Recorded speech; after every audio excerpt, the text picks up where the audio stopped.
Seja muito bem-vindo, está começando o nosso vídeo de domingo. Hoje não ao vivo, porque eu estou em São Paulo, mas eu trouxe o meu computador, o meu notebook, para fazer a nossa live semanal aqui no nosso canal do YouTube, que não é live, como eu já disse, é um vídeo gravado.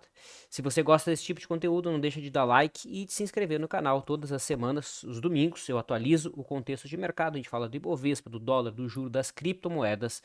Tenho certeza que se você é um trader sério, você vai gostar do que aqui é apresentado. Fechado? Diariamente também tem cortes, tem vários conteúdos legais, por isso siga o canal. Fechado? Pois bem, dia 12 de janeiro, tivemos aí a primeira semana cheia do ano fechando e a gente vai atualizar o cenário. Embora o volume ainda não voltou de fato, a gente teve feriado dos Estados Unidos acontecendo na quinta-feira, né? E o mercado segue num ponto de reversão. Sim, o mercado está num ponto de reversão. A gente vai falar sobre isso. Fique atento. Então eu vou compartilhar minha tela e a gente vai interpretar o Ibov. Combinado? Então esse aqui é o gráfico semanal, pessoal. O mercado chegou a estar subindo bem essa semana, né? Chegou a estar subindo aí aproximadamente 2%, superando a máxima da semana passada, mas acabou deixando um candle de sombra superior, né? Ficou um candle feio, um candle vendedor, tá? Mas isso já acontece depois de uma bela queda, né? O mercado marcou seu topo lá em agosto do ano passado e não fez nenhuma recuperação decente aqui, né? Não fez recuperações decentes dentro da atual tendência de baixa no gráfico semanal. O mercado está em cima da mínima do ano passado, não parece, tá, pessoal? Mas é a mínima do ano passado.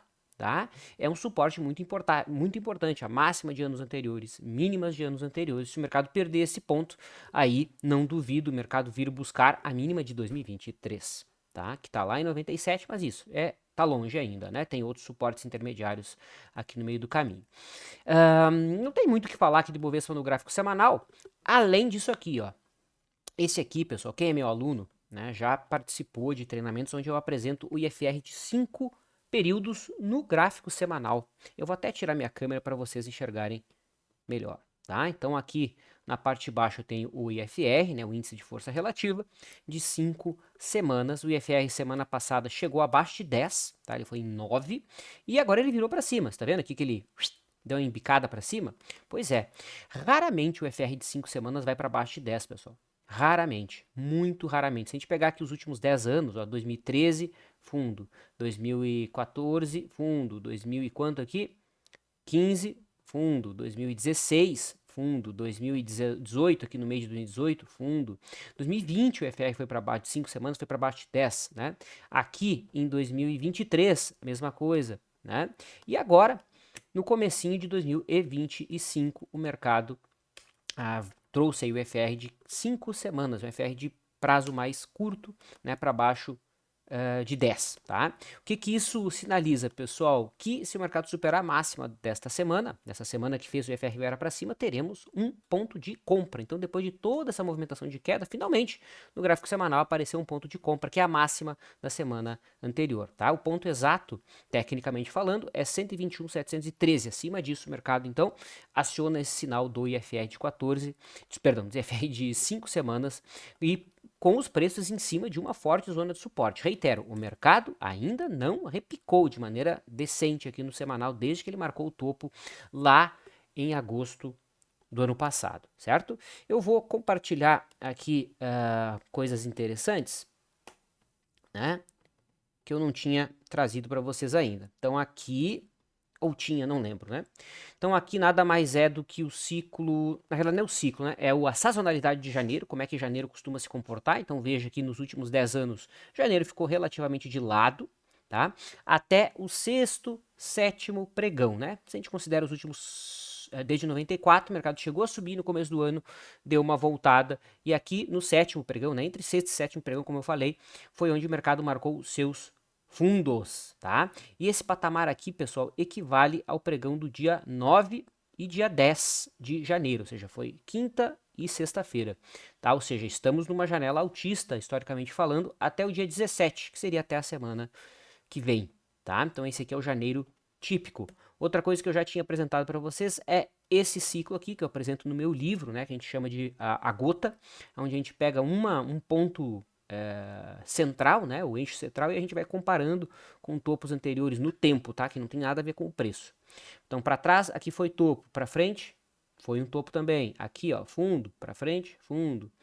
Amarelo aqui, ó, para trás, fundo, para frente, fundo, né? Aqui em azul, para trás, topo, para frente, topo, né? Ou seja, ponto de inflexão. Não necessariamente vai ser um topo ou fundo. Se foi topo no passado, vai ser topo no futuro. Não necessariamente, é um ponto de virada no tempo, tá?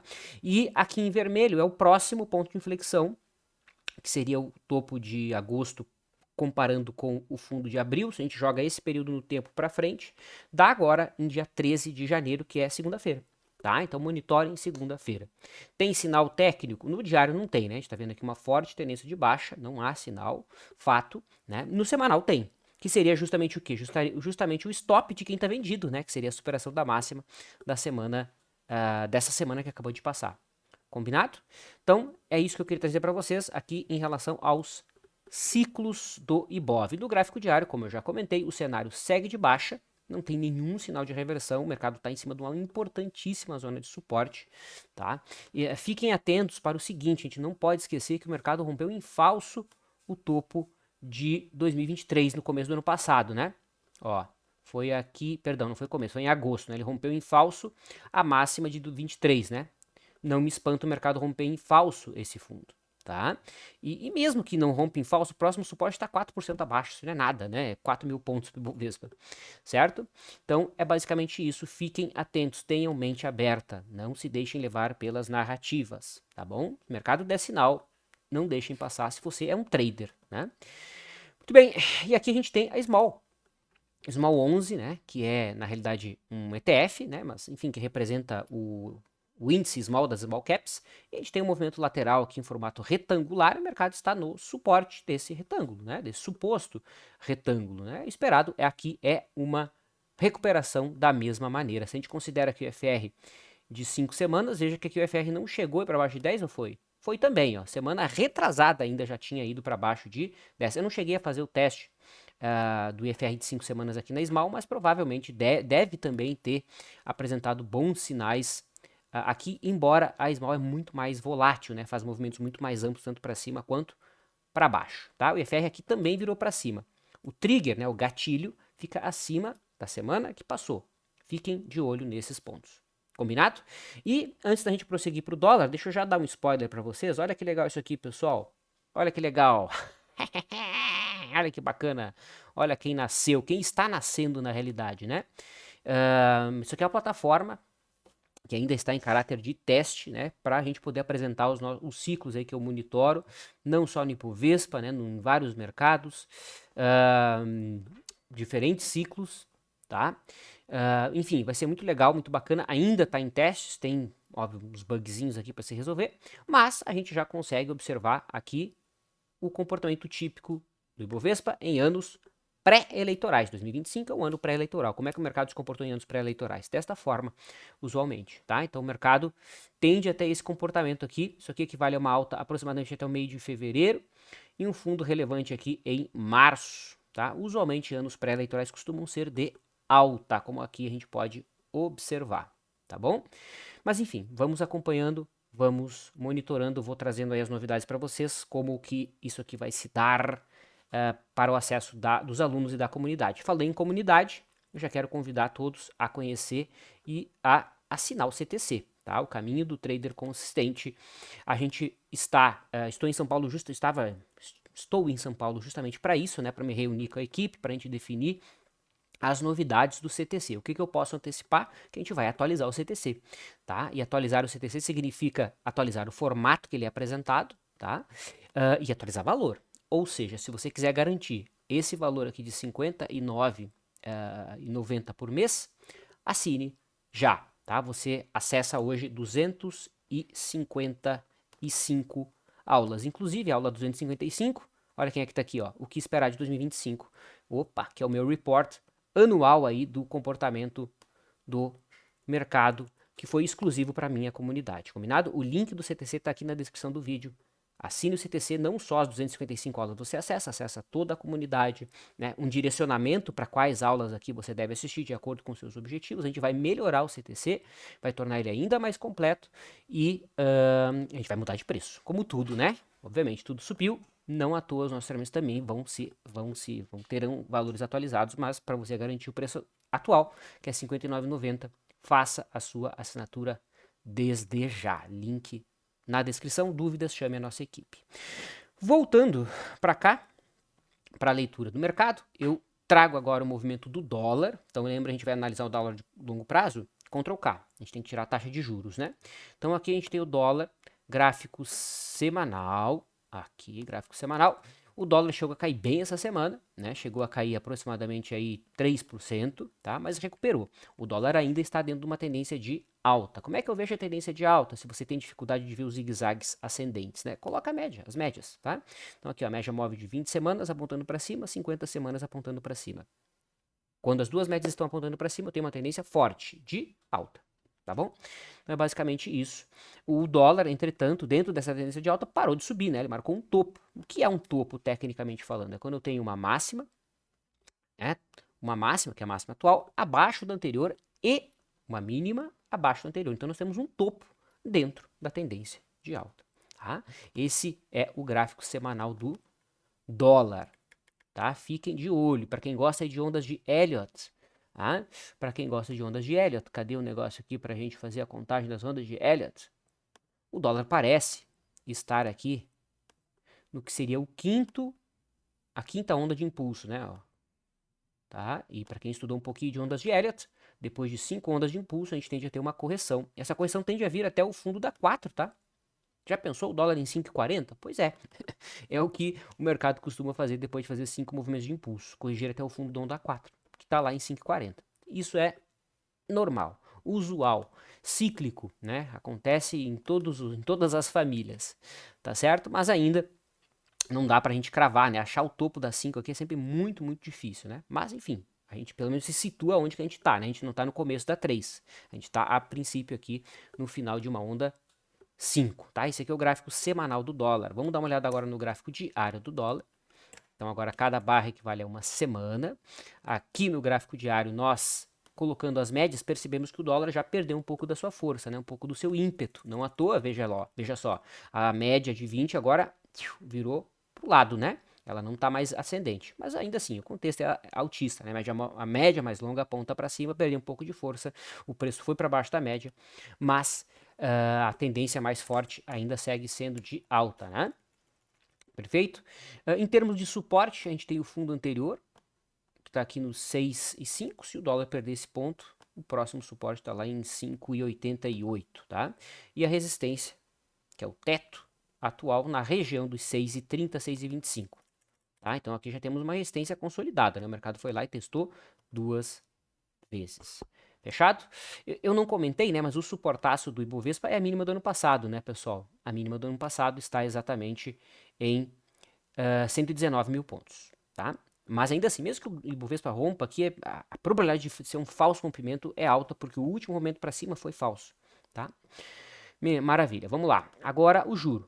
O esperado aqui é uma lateralização, tá? A gente teve aqui, a princípio, na minha visão, movimento onda 1, onda 2, onda 3, tá? Essa onda suposta, onda 3 agora, o mercado tende a lateralizar, fazer um movimento triangular, ou até mesmo uma correção aguda, mas melhor cenário do ponto de vista técnico, né, seria uma correção em formato triangular, para fazer a 4, para depois buscar e fazer a quinta onda, né? Não vejo 5 ondas. Pô, qualquer pessoa que consegue ver, né? 1, 2, 3, falta lateralizar e fazer a 4, e mais uma para fechar o ciclo das 5. E aí seria aquele susto de fim de mundo, né? Com o mercado indo lá testar os 17, talvez, mas isso aqui é gráfico semanal, pode ser, sei lá, final do ano, né? E óbvio que a gente vai acompanhando os desdobramentos. Então aí o gráfico semanal do juro que deu uma descansada, fato, né? Se a gente vai aqui para o gráfico diário, a gente até já começa a ver aqui um esboço de possibilidade de triângulo, né?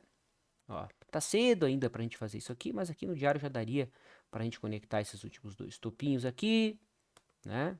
Um triângulozinho mais curto, ou conectar com esse fundo aqui. Então nem nasceu ainda o triângulo, né? Que eu tô colocando à frente, uma estimativa, uma possibilidade. Então o juro vindo a descansar, isso favorece alguma alta aí por Ibov. Combinado? Fechou todas? Fechou todas. Vamos agora direto falar das criptomoedas, tá? Então para isso eu preciso fechar a minha plataforma aqui do Profit e abrir a minha plataforma das criptos, que é a Vector. Tá? Já começo aqui com a cripto que está interessante. Tá? Quem aí quer uma das poucas criptos que estão interessantes essa semana, que é a Ripple. Tá? A Ripple que vinha lateralizada desde o comecinho de dezembro, vai fazendo aí um pivô de alta, um zigue-zague ascendente, depois de uma grande lateralização. Tá? Se a gente olha o gráfico semanal, a gente já teve um sinal de alta na primeira semana, né? Perdão, na, na última semana de dezembro. Tá? Mas aqui no diário a coisa está um pouco mais limpa. A Ripple é a única que está interessante. Eu vou passar rapidamente por todas aqui que eu monitoro, tá? Então, olha só. Aqui, a AVE, não sei se é assim que fala, AVE ou AVE, sei lá. Tá? No gráfico diário, a gente já tem um formato retangular, uma correção. Tá? O mercado está na base desse retângulo, né? Gráfico semanal, olha como deixou a barra vendedora, né? Não, nada amigável. A Cardano, também aqui gráfico semanal, tende a consolidar agora uma lateralização entre os 1.23 e os 88.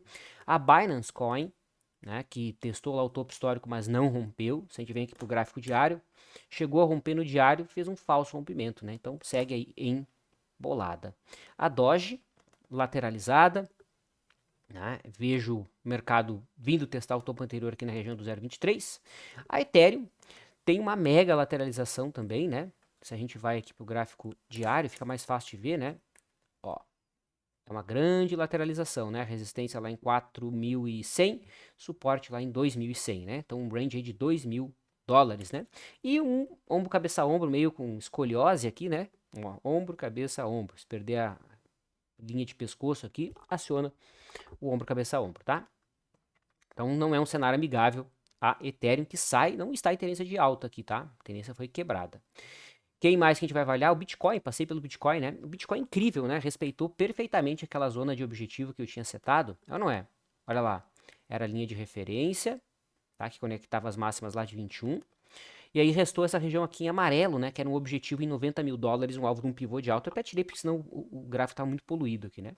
Fato, o mercado chegou a renovar a máxima e um pouquinho acima do que eu esperava, em 108, mas lembra também aqui um ombro, cabeça a ombro, né? Perdendo a região dos 90 aqui, o mercado deve corrigir. Eu adoraria ver o Bitcoin lá na região dos 70, né? Que foi onde aconteceu o rompimento relevante aquele, né? De pós-eleição do Trump. Tá? Então é o que eu gostaria de ver no Bitcoin, acharia maravilhoso o reteste daquela região, tá? Que mais? Quem faltou aqui? Isso aqui é o que? Isso aqui é a FET, né? Aqui no gráfico de ar tá um pouquinho mais limpo também, lembra aí um ombro, cabeça, ombro, mas um contexto um pouco mais lateralizado. A Injective, embolada, feia, nada a ver, né? Toda errada. Link chegou a romper, estopou todo mundo que comprou aqui, né? Olha, semana anterior deixou uma barra compradora, superou máxima, perdeu a mínima, estopou, né? Então aqui quem usou sinal de gráfico semanal foi estopado e o papel vai querendo consolidar uma tendência de baixa. E olha aí também, né? Mais um papel que parece ter um ombro, cabeça a ombro, né? Bem interessante. Vários ativos, várias criptos nesse contexto. Outro papel que tem, outra cripto que tá interessante é essa Mantra. Tá legal isso aqui, tá? Só que tem que romper para cima. Tem que romper, barra forte, aí a coisa fica legal. A Pendle, eita nós, olha, desabou, né? Feia, feia demais. Melou a tanga. Quem mais? Ray até que lateralizou aqui, né? Nada ultra mega baixista, nenhum sinal muito relevante. A Sol, essa aqui foi interessante, né? Porque ela tinha rompido uma linha de tendência de baixa, feito pivô, melou tudo, né? Melou, todo mundo que tinha comprado aqui certamente foi estopado. Então esse é um sinal de fraqueza do mercado, né? Quando a gente começa a ter sinais de compra, esses sinais vindo a serem frustrados. Aqui é a Sui, tá? Parece ser uma cunha, né? Até deixei um ciclo traçado aqui que eu tenho, ó. E tá bem longe no tempo. O último ciclo aqui ela inflexionou exatamente quando era esperado, né? Se o mercado perder esse fundo, todo mundo comprou pelo ciclo, todo mundo comprou porque fez fundo, todo mundo porque comprou por conta da barra de impulso, vai ser estopado, o mercado deve acelerar para baixo. E a Ripple, tá? A Ripple, tá aí, ó. Bem interessante, a mais interessante. Eu até acompanho algumas moedas fiduciárias, Fiat aqui, né? Em relação a Tether. E olha só, o euro, né, perdendo bastante valor desde a máxima de agosto do ano passado. Curiosamente, lembra o Ibovespa, né? Caiu 10% do topo o euro, né, em relação ao dólar, ou seja, o dólar se valorizou mais de 10% aí nesse período, né? O dólar real de agosto para cá chegou a subir 17, no momento está subindo 12, tá? Mas aqui no gráfico diário a gente já tem um cenário de perda de força, como eu já falei, olhando o gráfico do dólar futuro e aqui o dólar em relação ao Tether, no caso, né? Em relação ao peso argentino, tá? Que vinha até perdendo valor, veja, o dólar perdeu 20% de valor em relação ao peso, ou seja, o peso se valorizou em relação ao dólar, mas agora já recuperou boa parte aí, está querendo retomar a tendência de alta. Fechou? Muito bem. Vamos agora falar do mercado americano. No mercado americano eu uso o TradingView. Vamos dar uma olhada lá no TradingView e vamos fechando já aqui a Vector para que a gente possa o computador ficar um pouco mais sadio aqui, né? Pois bem, então eu vou elencar aqui o S&P, tá, pessoal? Para a gente fazer nossas leituras semanais. E o S&P teve uma importante queda, tá? Uma queda aí na ordem de 2%, tá? Então o S&P que vinha com muita força, renovando máxima, trancos e barrancos, agora começa de fato a dar sinais aí de exaustão. E uma coisa que eu vi junto com os meus alunos na aula de terça-feira, aonde eu apresentei o que esperar, né, para o ano, a gente encontrou essa linha de referência do S&P que eu não tinha visto, tá? Droga, tem que botar gráfico mensal aqui, né? Pera aí. Tem que mudar aqui para mensal, para pegar toda a informação. Quer ver, ó? Tá 3 meses. Olha só.